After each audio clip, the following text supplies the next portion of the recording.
வெளிப்படுத்துதல் வசனம் வசனமாக 7 முழக்கங்கள். கான்ஸ்டான்டினோப்பிள் வீழ்ச்சி. அவைகளுடைய வாய்களிலிருந்து புறப்பட்ட அக்கினி, புகை, கந்தகம் என்னும் இம்மூன்றினாலும் மனுஷரில் 1/3 கொல்லப்பட்டார்கள். வெளிப்படுத்துதல் 9 வசனம் 18. இந்த வசனத்தில் குதிரைகளின் வாயிலிருந்து புறப்பட்டது என்னவென்பதை கூர்ந்து கவனிக்கும்படி யோவான் நம்மை தூண்டுகிறார். அக்கினி, புகை, கந்தகம் இவற்றை வைத்துதான் ஒட்டமன் இராணுவத்தினர் கொன்றார்கள். அதாவது இவை அவர்களின் ஆயுதங்கள்.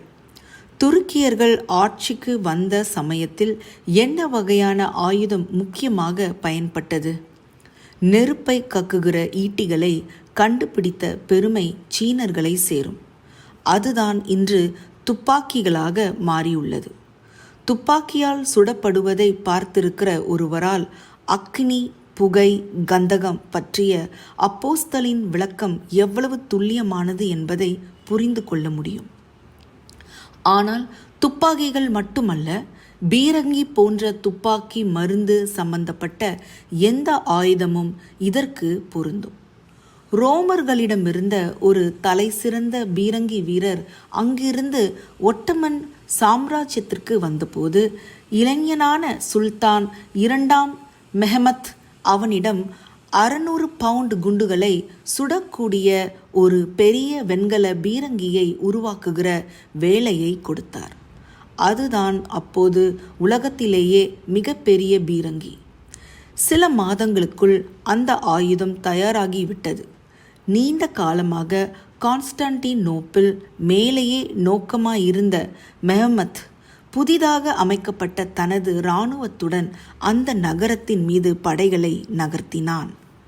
1453 ஏப்ரல் 6 ஒட்டமன்கள் அந்த தலைநகரை முற்றுகையிட்டனர்.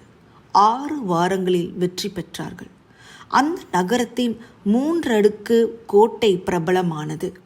ரோம பேரரசர் கான்ஸ்டன்டைனின் ஆட்சியின் போது கற்சுவர்களாலும் அகழிகளாலும் கட்டப்பட்ட அந்த அமைப்பானது காலப்போக்கில் மேம்படுத்தப்பட்டது. மெஹமத் முற்றுகையின் முடிவில் அந்த பிரம்மாண்டமான சுவர்கள் தவிடு பொடியாயின.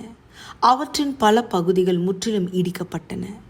கான்ஸ்டான்டினோப்பிள் வீழ்ச்சி அடைந்து அதன் பேரரசர் மரண தருவாயில் இருந்ததால் சுமார் 1000 வருடங்களுக்கு மேலாக ஆதிக்கம் செலுத்திய பைசன்டைன் பேரரசு இறுதியாக கவிழ்ந்தது.